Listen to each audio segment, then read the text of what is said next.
So I've got a hot tip for you all. There is actually a poi trick that is going to open up more doors than you could possibly imagine and is going to appear in more places than you could possibly conceive of.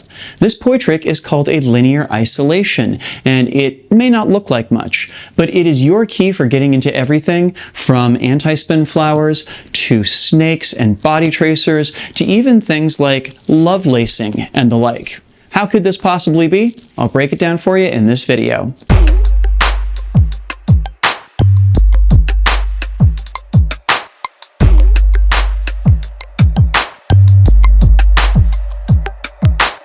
Drex here from Drex Factor Poi, sharing with you the love of poi spinning and flow arts to benefit your body and brain. And in this video, we're going to explore the wonderful world of linear isolations and find out why they're so versatile. But before we dive in, I just want to give a quick shout out to the friends of the channel. Big thanks to Dark Monk, Fire Mecha, Flow Fests, Flow Toys, Pyroterra Light Toys, and Ultra Poi for helping to make the videos on this channel possible.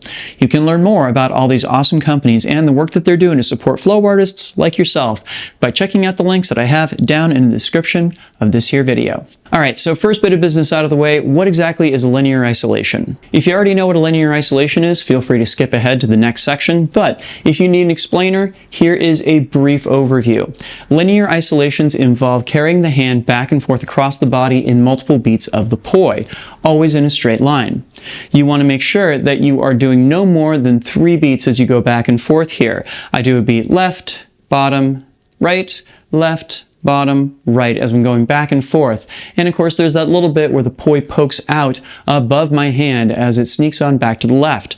I can also do a linear isolation with my hand going up and down in a vertical line, or I can do a linear isolation across a diagonal like so. The rules still apply. I've done several tutorials that involve the use of a linear isolation, but I will link to one of them that explains both linear isolations and extensions up in the cards as well as down in the description if you'd like to catch up. Now, I'm certainly not the first one to point out just how useful linear isolations are. In fact, a lot of the material in this video is cribbed directly from a class that Alien John taught years ago, and I'm sure that he actually got a lot of that information from other people too. Who even coined the term, I don't know, but what I can tell you is that these are poi tricks that get all over the map and touch pretty much every type of poi tech that you can possibly imagine. So let's dive in. The first, and I would argue probably most helpful use for linear isolations, is in learning how to perform 4-petal anti-spin flowers, and specifically anti-spin flowers in diamond mode. When I was first learning how to do anti-spin flowers, they were pretty difficult. You had to try to learn how to control the number of beats that you were doing as you were moving your hand around opposite the direction of the poi. There was nothing else really like them in the poi world, and we would occasionally fall into something that I refer to as beat locking. That is trying to keep the poi moving at a constant rate as your hand goes around. But linear isolations are an excellent way of getting around beat locking. So how do we turn a linear isolation into a 4-petal anti-spin flower? It's surprisingly simple. All I have to do is add some up and down motion with my hands. Namely, as the poi is going down across the middle, I let my hand go down with it. And as it goes up across the middle going back the other way, my hand goes up with it too. So basically, we take this straight line that we started with in a linear isolation and we expand it out into a full circle as though we've blown it up like a balloon. This gives us a diamond mode 4-petal anti-spin flower, and this technique is so effective that I have used it to teach countless beginners, some of whom have just picked up their first set of poi over the years, how to get down 4-petal anti-spin flowers. It is incredibly useful. This technique does actually work the other way too. If, say, I wanted to get to a 2-petal in-spin flower, I could, say, have my hand go up as the poi is going down and down as the poi is going up. And now I've gotten to what is the inverse pattern of a 4-petal anti-spin flower, which is a 2-petal in-spin. In fact, using linear isolations to learn both patterns is a great way to understand how they're really inverses of each other. It's pretty cool. Another poi trick that linear isolations are super helpful for learning is how to perform snakes, a specific type of body tracing that can be done either up the body or across the body like so. And if you're paying close attention, you've probably already seen where the key to this lies. When we're performing the linear isolation going from side to side, we have those moments where the poi pokes out above and below the hand. When we turn this into a snake, we're taking those moments and we're wrapping them around the body. So when I drop the poi down, it goes back behind my shoulder, and when I pop the poi up, it goes under my armpit. It's really the same pattern as this, just wrapped around my shoulder as I go back and forth. You can use this to perform snakes across your body like so in split time same direction, or in split time opposites, going back and forth from stage left to stage right and back again. You can also use this technique vertically to get down your vertical snakes and come up and down if you so choose. There's a bunch of different options here. Learn them all, because this is a surprisingly versatile way of getting into body tracing and making it look good. Okay, so arguably flowers and body tracers have quite a lot in common. What else can you learn how to do with linear isolations? Well, one of the most surprising places that I've found to use linear isolations is with Lovelacing. Let me show you what I mean here. There's an entire family of poi inversions that involve taking the poi between our arms like so. This particular version is called a barrel roll, but there's also a version called a lovelace. What makes each of them unique is the pattern that they create when you pull them apart. When I perform a barrel roll like so, if I pull the poi apart, they turn into a tangle, like so. It would turn into something like an orbital if I had swivels in my handles.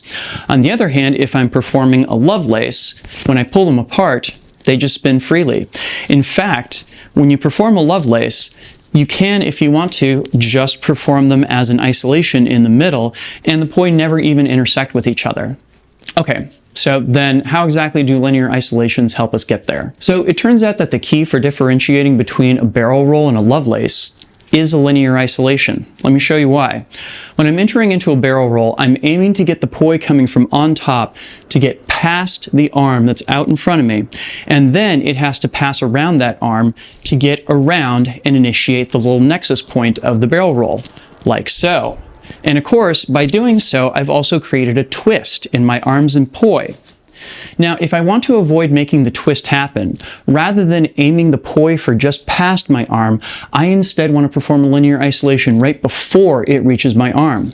What this does is it creates a moment in which the two poi can wrap around each other without having to tangle, like so. And this also means that I can keep the lovelace going as long as I want to. It's a really helpful tool, and it's a surprising way in which linear isolations get hidden inside of a piece of old poi tech that predates the naming of them. And if you need a better visual on that, here we go. When I'm getting into the barrel roll, again, I'm aiming the poi just past my arm to get around it, and when I'm performing the lovelace, I boom, pop the poi down before it can get in. And of course, part of the fun of getting into a lovelace is just keeping the thing going forever and a day. Pretty cool, right? Now, linear isolations are not just useful for getting down older school tech like lovelacing. It also turns out they're good for newer stuff like gunslingers. Let me show you how. Gunslingers and meteor are fundamentally the same concept, namely that we're spinning an object that has two ends to it that are coming out of either side of our hand. When we do it with gunslingers, it just so happens that it is twice as fast and twice as small. But my favorite gunslinger trick of all time, that is the anti-spin flower, turns out to make use of our linear isolations. And if you remember the first entry on this list, I'm sure you can see where this is going.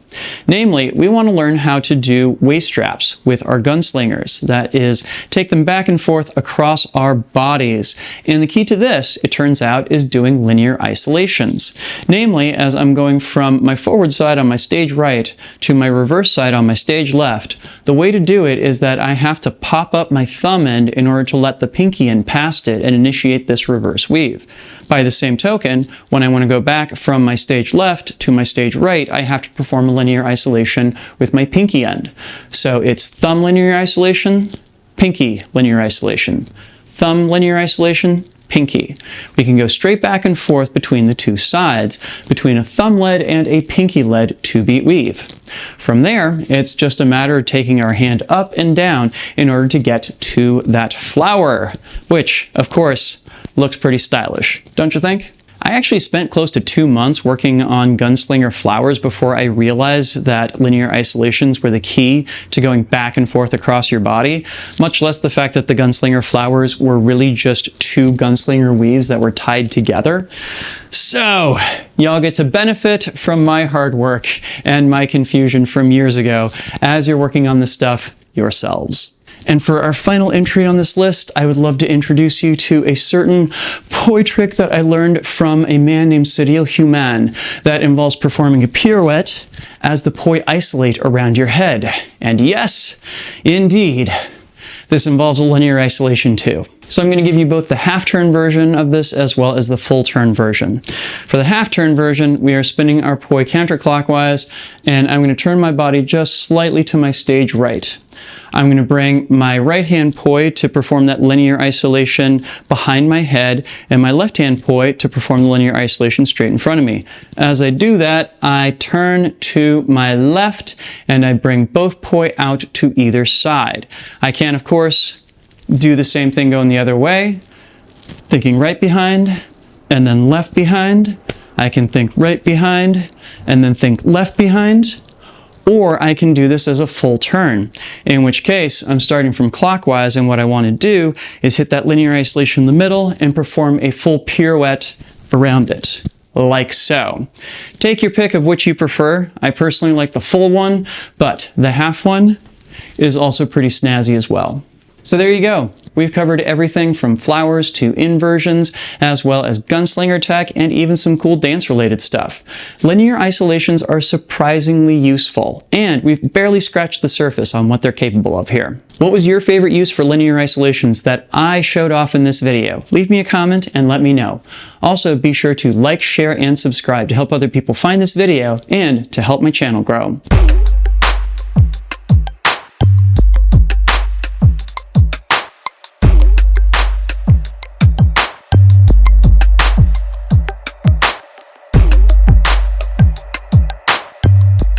This video and all the videos on this channel would not be possible without my amazing supporters on Patreon.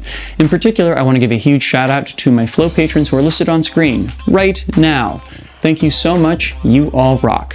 And if you out there watching want to get your name in the credits or access to a host of other awesome rewards, you can do that by checking out my Patreon over at patreon.com/DrexFactorPoi and signing up.